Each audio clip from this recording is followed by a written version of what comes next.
What's up everybody, welcome back to the VMP Performance YouTube channel. My name is JD and I'm going to be diving into our trunk ice tank kits today. There's 4 different variations that come with different pumps and setups, so they have different applications they work best for. So we've done a bunch of testing and I have a whole lot of data to cover in this video, but at the end our hope is that you will be able to figure out exactly which kit's going to best suit your needs. So let's talk about the testing itself. There's 4 different configurations that we tested these trunk ice tank kits in, and there's 4 different trunk ice tank kits that we've tested. First and foremost, we have a single Bosch kit. Now this is the upgraded version of the Bosch. It's an 8 amp pump over the normal 6 amp or so that you would typically see in a supercharger kit. Then we have a version that uses twin pumps. Then we have the C-Max kit, and we have the EMP kit. And keep in mind that all of these kits come with everything needed, the bracketry, the wiring, so on and so forth, to set these kits up and run them in your car. So first up, we've got a loop that we've built to be representative of like an OEM supercharged vehicle. Think 07 to 14 GT500, 03, 04 Cobra, our 2020 GT500 with a stock water manifold, stock intercooler core.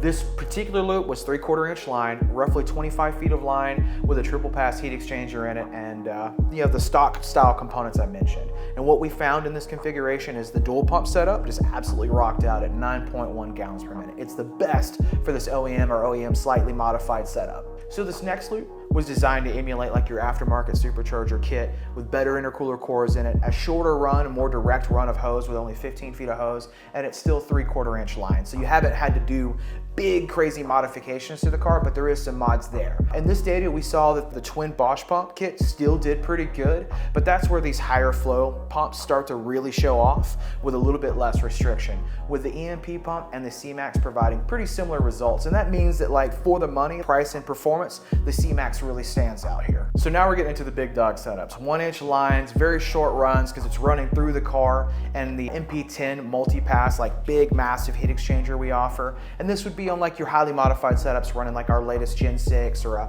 an Odin or anything like that. And what we're seeing here is that the C-Max and the EMP really take off and leave any of the Bosch-based setups because we've reached the max RPM that these pumps are able to provide. And in that, we're going to see the benefit of these low restriction, high performance pumps. In this case, we find that the C-Max and EMP perform very similarly, with the bit like the win, so to speak, going to the EMP for a lower amperage draw. You're still going to get a price point leader for the C-Max. You know, it's a little bit cheaper with similar performance, but you do get the benefit of less amperage draw by going with the EMP.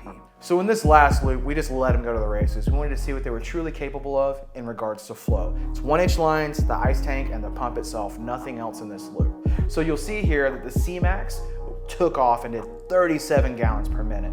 You've got great results out of the EMP as well at 28.8. As you saw in the last loop test, the single pump and the dual pump kits, they fall behind just because they're at their max RPM. So if you're looking for ultimate flow, you kind of see what's capable of here. So I hope all this information helps you in making educated choices. If you've got further questions, let us know in the comments below. Give us a call or shoot us an email at sales@vmpperformance.com. And for more videos like this, be sure to like, share, and subscribe. We'll see you in the next video.